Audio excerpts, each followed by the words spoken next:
Haku Haku, and thank you for tuning in for the reading of Sisterhood by Jessica Calderon. We left off on Chapter 2. Chapter 2.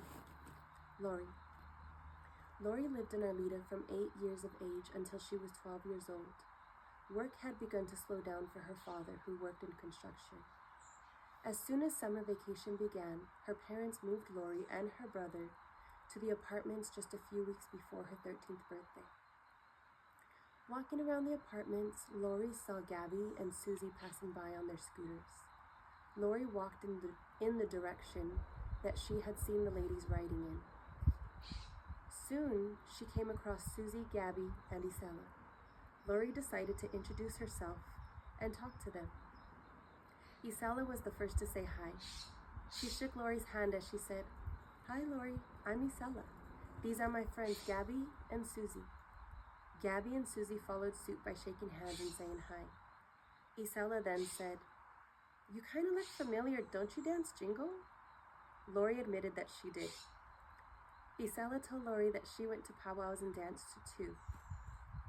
Lori laughed and said, "I know who you are. You look different outside of your fancy shawl regalia." Isela giggled. Isela mentioned that Gabby was indigenous to the area as well. The girls felt an instant connection from that moment. The girls spent the next 2 hours talking to each other until Lori excused herself to go home. Lori spent her summer vacation meeting and hanging out with the kids in the apartments. Lori danced jingle dress at the powwows since she was 6 years old. She learned to dance and make her regalia from an Ojibwe woman. Lori didn't compete. She just danced for the people and took her dancing really serious. People would often ask her to pray for them when she danced. She did so every time with love in her heart and loving thoughts for the people. Lori's bloodline stemmed from the Yoeme, also known as Yaqui tribes. Her 7 times great-grandpa on her mother's side came to California as a colonized soldier from Sonora, Mexico. His job was to help the Spaniards colonize the native tribes of Southern California down to the far north of what is now Sonoma, California. He settled in Duarte, California. That is where he met his wife, who coincidentally was Yoeme from Sonora as well. She had been kidnapped and enslaved. She eventually became a runaway who slipped through the corrupt European enforced system's cracks and was getting by. The two fell in love and never forgot their roots. Like most other natives on the West Coast, they raised their kids to claim that they were Mexican in public. It was dangerous at times to be a dark-skinned Mexican, but it was dangerous all the time to be Indian. Indian was the name that was forced onto the indigenous peoples of North, Central, and South America by the first European invaders. Although the people weren't from India, neither were they treated godlike, referring to the story some tell of the meaning of the Spanish word indios by the Europeans. During the 26 years of colonial invasion from the Mexico Rancho period of their children's adult years, there was a standard system in place where the natives worked fields for business owners on payday. The business owners handed out alcohol. Whether or not the natives took the alcohol or got drunk, the owners would still call the sheriffs and claim the natives to be drunk. The natives would get picked up by sheriffs and incarcerated for intoxication. They would stay in confinement until it was time to go back to work. The business owners would then pay their bail and make them work off their debts. In this way, the natives remained slaves and could not leave the ranches. In the mid-1800s, as Americans took hold of the ranches, Mexicans, including the California natives who were trying to fall through the cracks, worked hard labor for little to no money. They would often be deported to Mexico when the work was done. Some California natives were sent to Mexico. The Americans were deathly violent to the California natives. Although America seized much of the land under Mexico's ruling, as I mentioned earlier, California was not initially taken from the natives of Mexico. Their ancestral colonization is another story in another place and time. There were still California Native families living from the land, especially in Northern California. If European American invaders found a Native family living freely on the land, they took it upon themselves to either torture and kill them or force them into slavery. Much like the Catholic Spaniards, the Christian Americans stole and claimed the land in the name of Jesus and the doctrine of discovery. Lori's dad, Ray's family, was from the Pascua Yaqui tribe of Arizona. Ray's relatives' lives were disrupted by the same missionary system that came for Central America and most of California. Their history, like all Turtle Island people, was a difficult one in dealing with colonization. With the brainwashed fear of going to hell, many Native families incorporate their Native teachings with the Catholic/Christian teachings. Though many disagree with the mixed teachings, many others are content with the way they honor both teachings. And in some cases, Native truth has been hidden in some of the religious teachings by Native peoples long ago. Lori's grandfather, from her father's side, came to San Fernando as a young boy. Lori's grandmother was born and raised in San Fernando. Lori's father, Ray, met her mother, Tony, through mutual friends at a Native social gathering. 5 years after Ray and Tony met, the two were wed and continually moved around the San Fernando Valley. They weren't ecstatic to live in the apartments, but it was affordable on Tony's salary. Her father, Ray, got paid in cash, so it was Tony's checks that the apartments went by. Lori and her brother changed 3 elementary schools because of the moves that Lori's family frequently made. But they were able to stay in the same middle school and high schools. The same middle and high schools, sorry. Although Lori had many friends come and go, the girls that she met in her first week at the apartments would become her lifelong friends. Isela's parents and Lori's parents knew each other from the powwows. To both sets of parents, it was comforting to be so close to other proud Native people. They would grow closer over the years. In Silmar, Lori cheered for a Pop Warner team named the Golden Bears from the time that she was 6 until she was 13. Her brother played football for the same divisions that she cheered for every year. Since Lori was 12 years old, she had been taller than most girls on her teams.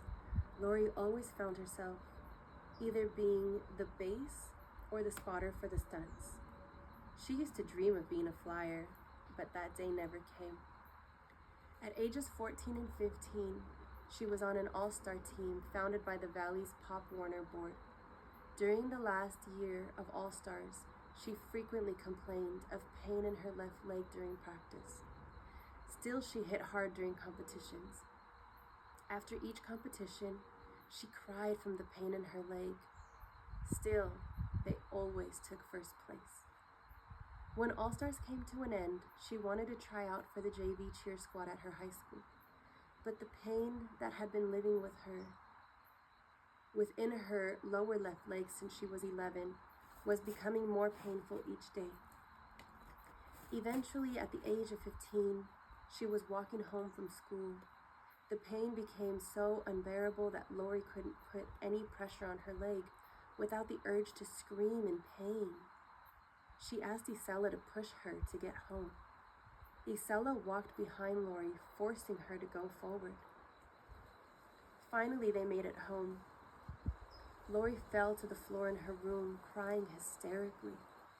She decided to grab a crutch to see if it would help her walk. It was excruciating still, but the pressure on her leg minimized enough to walk. Her mother realized something was seriously wrong. Up until then, the doctor put it off as inflammation and nothing more. The doctor had prescribed Lori to take ibuprofen 4 times a day for the swelling 3 years prior. Lori did as prescribed for 2 weeks before deciding her doctor was clueless. Tony finally took Lori to a leg specialist where they would discover a giant cell tumor was the cause of the pain. The doctor scheduled surgery for extraction. Lori went to the children's hospital first thing in the morning. There they tested the tumor to find out that it was benign. After finding that the tumor was benign, they surgically removed the lump. It had eaten out part of her calf muscles and the tibia. Once removed, the doctor used bone cement to replace the missing bone and marrow.